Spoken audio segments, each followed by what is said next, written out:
ห่างลาจริงได้กลับมาเสียงควางบ้านเก่าน้ำตาน้องเบาบ่มีคำเบาออกมาอึดอั้นตันใจจนน้ำตาไหลใส่ลูลาคิดเห็นความหลังกายมาสาวเสียงหาจำลาไกลบ้านได้หันเต้ามาขึ้นมาสร้างสาบ้านเดิมอีกใหม่ความหวังหมายไว้กับกายมาเป็นความจริงย้อนมีการนำของศูนย์กลางนั้นเป็นบ่อนิ่งเหมือนอายอุ่นให้เฮาพิงความสุขทุกสิ่งจริงเกิดมีมากลิ่นหอม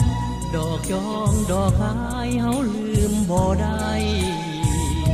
ทั้งน้องป้าในก้องห่มไห้แคมหน้าบ้านเฮาถึงว่าเดี๋ยวนี้จะหายหนีย้อนระเบิดไฟเผาบ่สาสองมือของเฮาจะสร้างเอาขึ้นมาอีกไหม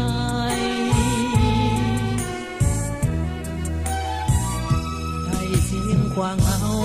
แห่งกันเอาสร้างชีวิตใหม่สิ้นเวรเข็นหายบ่มีผู้ใดหาวีบ้านเกิดเสียงเงาได้สิ้นความเหงาไปแล้วบัดนี้ชีวิตสาวเสียงสุขีจะบ่ได้หนีไกลจากเมืองเสีย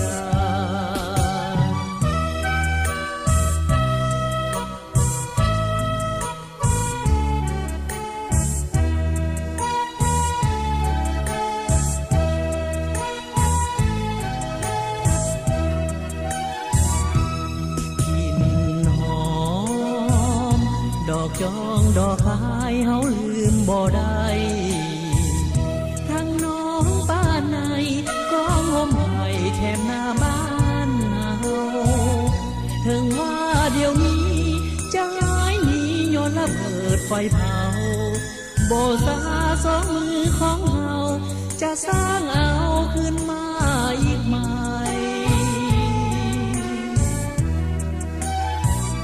ให้เสียงควางเอาโฮมแห่งกันเอาสร้างชีวิตใหม่สิ้นเวรเข็นหาย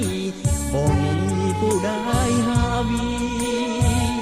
บ้านเกิดเสียงเงาได้สิ้นความเหงาไปแล้วบัดนี้ชีวิตสาวเสียงสุขีจะบ่ได้หนีไกล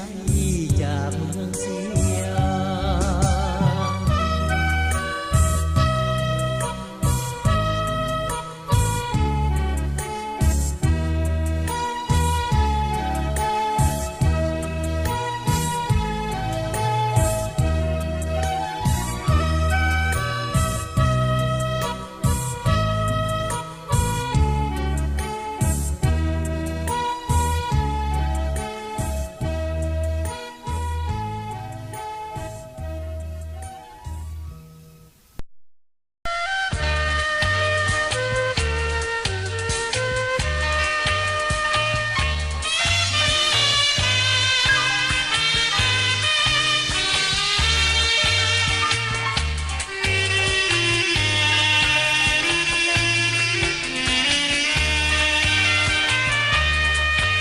ขึ้นมาดินนาบ้านเก่าเกิดกายจากไปหลายเดือนหลายปีสาวหันบ้านเกิดเมืองนอนดวงใจอ่อนซ้อนอบอุ่นคือทวงมารดาฝูงนกกาบินเวินอยู่บนเวหาเขาคืนมากับมาลำนา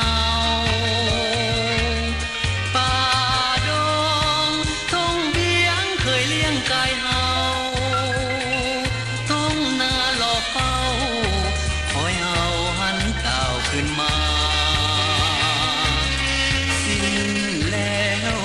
ความเศร้าหายโศกกังวล กับตนเป็นคนใหม่ได้ขึ้นฐานถิ่นความมืดสลายเหือดหายไปจากแผ่นดินสุริยาบ่สิ้นแสงทองส่องฟ้ามาใหม่กลับคืนสู่ดินอยู่เข้าป่า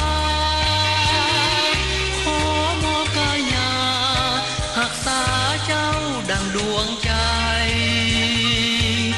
จะมาอยู่คู่ข้างสร้างสาเลื่อยไปบ้านแม่เฮาสดใสคำกายตลอดสิวา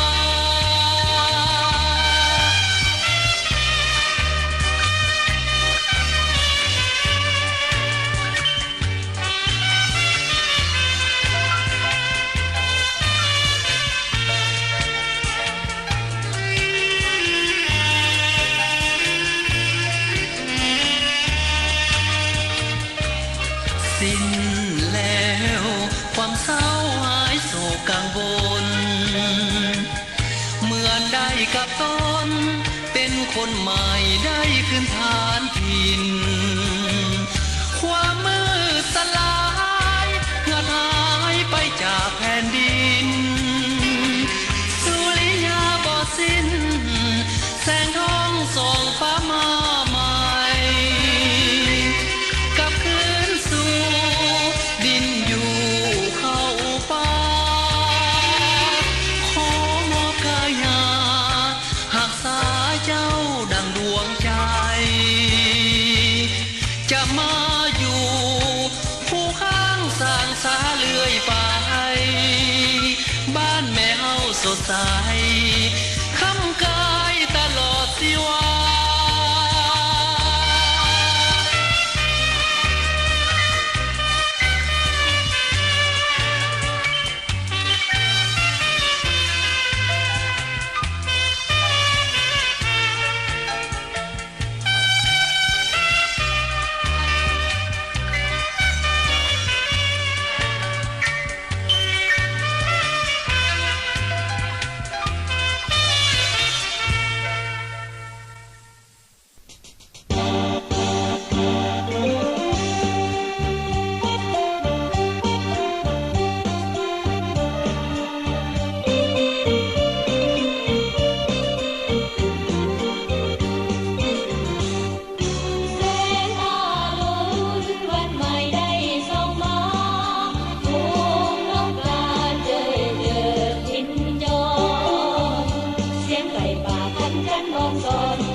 เกี่ยวไว้พวกเราเกี่ยวไว้